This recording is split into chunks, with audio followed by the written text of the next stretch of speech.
Hello, my name is Dr. Dwayne Smith, and I am the CEO of Housatonic Community College, located in Bridgeport, Connecticut. And I am excited, I am ecstatic about this podcast that I am having to share with you, which is called The Journey, Stories of Triumph. And in these podcasts, we will talk with different types of individuals from all walks of life, but the main thing is that they have a story, and that story is of a triumph. And so I hope that you will join us. I look forward to seeing you.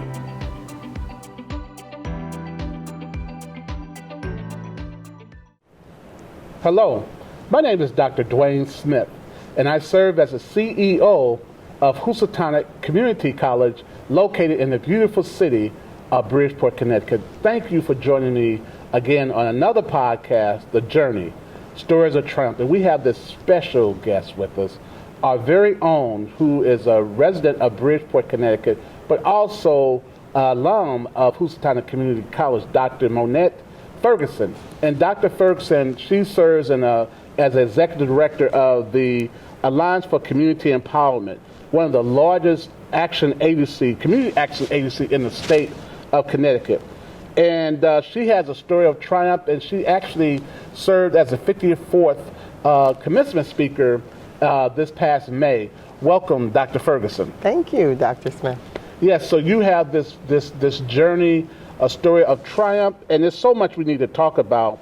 But you say that all things are possible, or all things were possible, and hard work would pay off. That's what you were raised to believe. So why don't you talk about that? Sure. So my story is similar to others. I was born and raised here in Bridgeport. I lived in a housing project not too far away from Housatonic Community College, raised by a single mother, with my siblings. And in order for us to survive, we had certain mentalities and certain mindsets. Those mindsets included having to know that whatever you do, you have to believe that you'll succeed. That's right. And that all things are possible. And not only for me, for my children today, for the lives and the families that I touch through my organization, we have to know all things are possible. That's right. And you also said your mother's a single mother who raised you, and your sister had taught you to understand the evils of racism and the beauty of diversity. The evils of racism and the beauty of diversity. Talk about how that shaped your journey and led you to head this organization that serves over 35,000 community members. Absolutely. Being a woman of color, born in a city of diversity, makes it very important to understand that you're always going to encounter folks that look like you and don't look like you. And some people don't know who you are or what you are, so they may hate you or love you for different reasons. So as we move through this society and as we move through this world, we have to be accepting of other folks for what we do know and what we don't know about them. Bridgeport is a wonderful melting pot of cultures and colors and languages. Growing up here in the housing project, we had neighbors from every corner of the earth. And we realized that in order for us to get along, we had to accept each other and to love each other for who we are. So from a very early age, and it doesn't mean that skin color doesn't matter. It means that as long as you understand that under that skin color is a human being, that you can get along and you can get through anything. That's good. That's good. I don't want to romanticize the stressors of living in a project, but you really talked about the beauty and the diversity of the projects. And most people don't think about, when they think of projects, they think of something totally different from that. True. So talk about that growing up. And absolutely. So in the housing project where we lived up, believe it or not, I never knew I was poor. I didn't know I was poor because my community was so tight-knit and so braided together that we all shared everything. Even the notion that poverty was not the end of the world and poverty did not determine your future. So living in a neighborhood that was almost like more like family, made a huge difference to us. So when people say, you know, you live in poverty, you live in a housing project, we live so close together.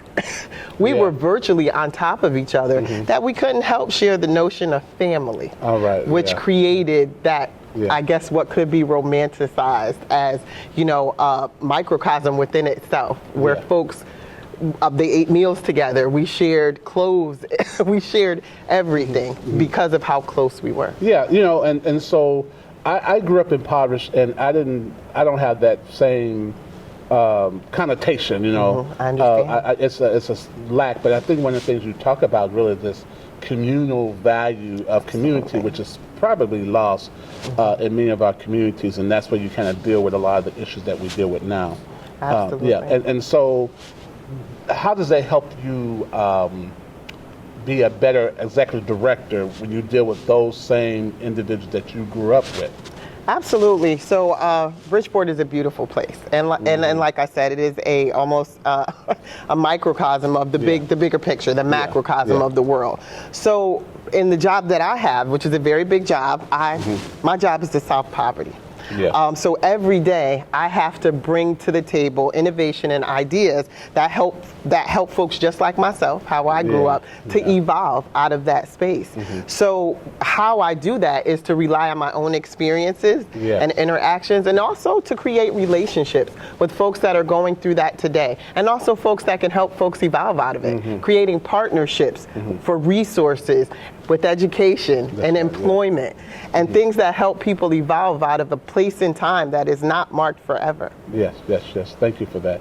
You have an interesting story, so we're going to step back a little bit. Sure. We're going to speak about your journey from being a parent and what that meant, and then how Housatonic helped you. So why don't you kind of unpack some of that for us? Absolutely. So in the 90s, I found myself excitedly attending an HBCU. That's right. Howard University. And what I realized was I was not ready for the big city of Washington, D.C.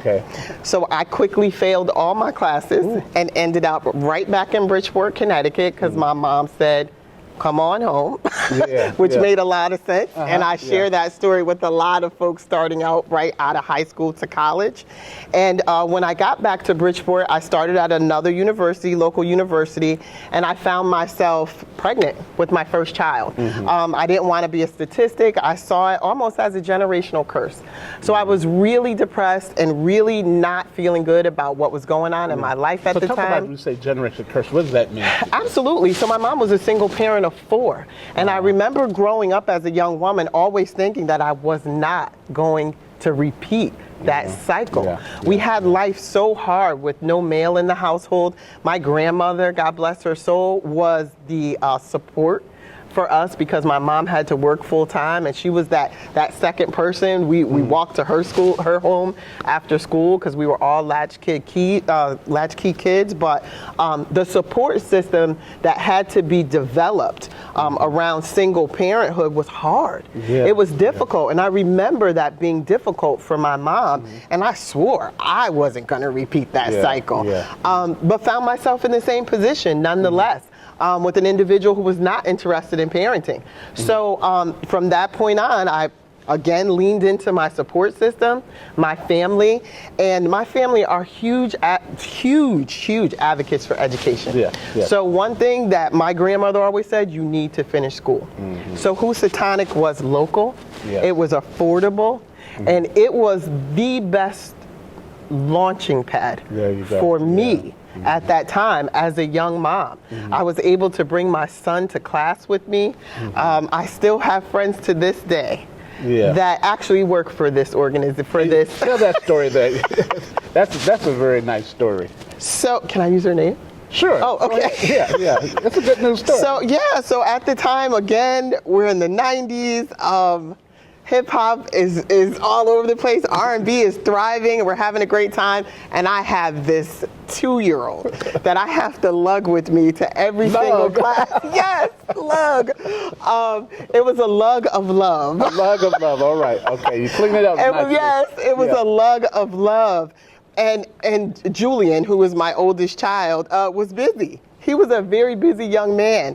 And I befriended these beautiful women in my classes who would hold him, take turns holding him and nurturing him and feeding him while I would take notes, while I would listen, while I would try to glean whatever lessons I was trying to glean at the same time of trying to parent. So Lisa Slade, who is one of your esteemed staff members here, was one of those individuals who would hold my son while I was taking notes. So I'm not just grateful for that, but successful because of that type of love and nurturing. Absolutely. Absolutely. And not only you finished up at Housatonic and you earned your 4-year degree and then also your PhD. Absolutely. In between, earned a master's degree in criminal justice.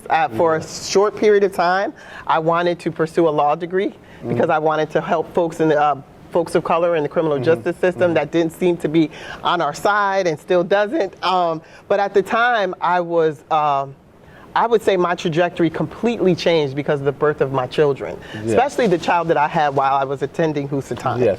Everything became about him and no longer about what I wanted to do. So as I pursued my law degree, my child entered preschool, which was the local Head Start program, the same Head Start program that I attended as a child here in Bridgeport, and fell in love with early childhood education. And that started my career at the Alliance. Wow. And now you're the executive director, the chief executive officer. Here I am. Yes, sir. That is an amazing, amazing journey.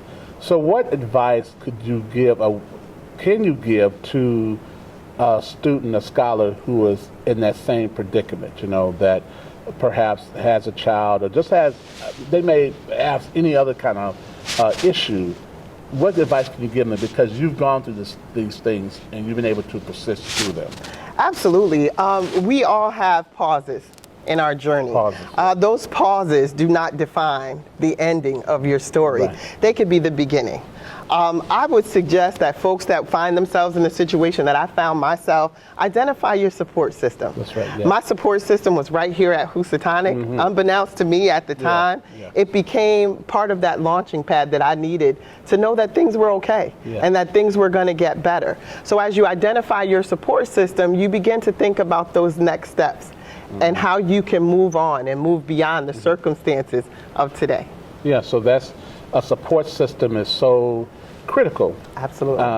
And I think sometimes the challenge is you think your support system will be in one particular space, but surprisingly you find it in another space. Absolutely. And that's what you found here. Absolutely. Okay, and so talk about the role of the community college. You kind of spoke about it, but I want to kind of still give another shout out to Housatonic and our work. So speak about the role that Housatonic played in your overall career success. Absolutely. So once I had to come back home, I needed to again find an affordable, local, accessible higher education route. And at the time, I was on welfare. And at the time, they allowed payments for Housatonic. If you were on welfare, it was free for you to go to Housatonic if you chose that track. We're talking 30 years ago. Okay.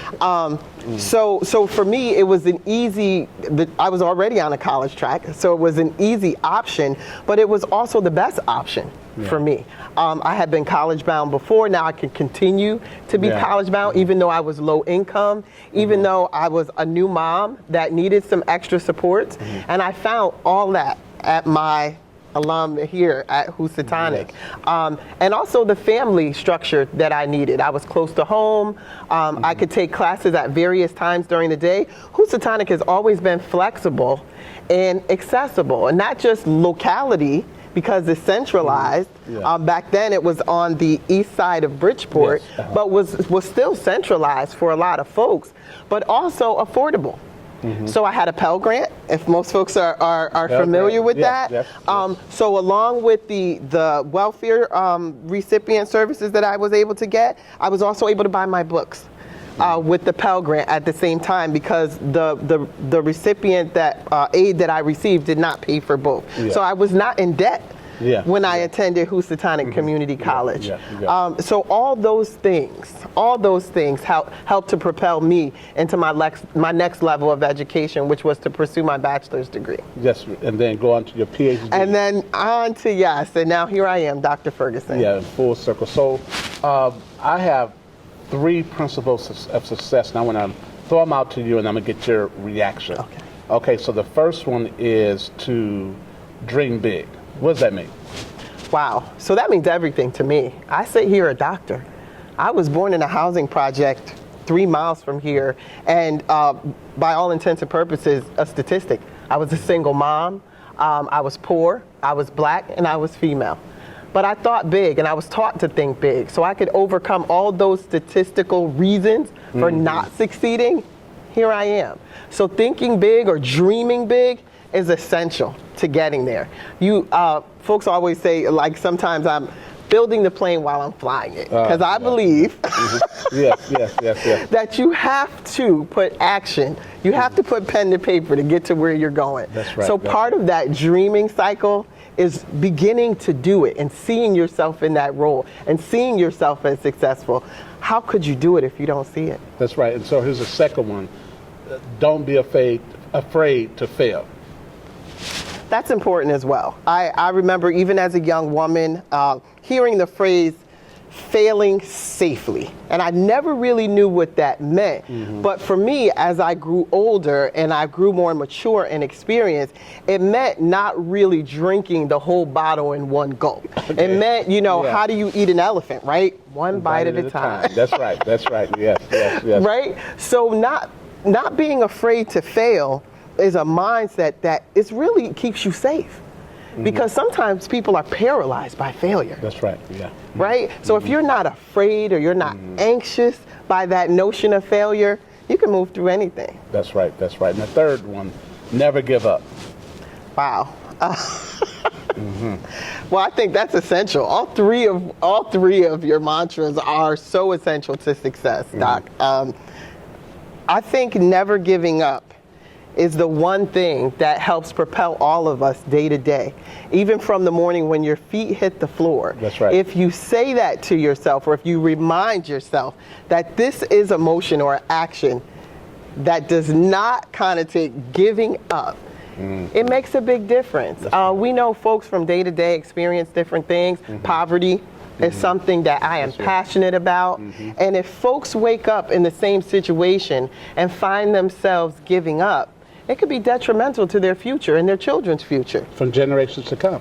Absolutely. That's right. Absolutely. So that notion is so paramount and it's so important, especially for the folks that I touch every day. That's right. And you epitomize that each and every day. So and we're proud to call you one of our own. Thank you, Dr. Ferguson, for such inspiring words. And thank you for joining us on this podcast. Until next time, The Journey, Stories of Triumph. Be well.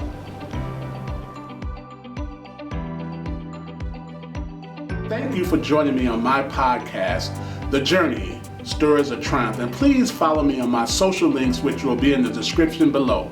Until next time.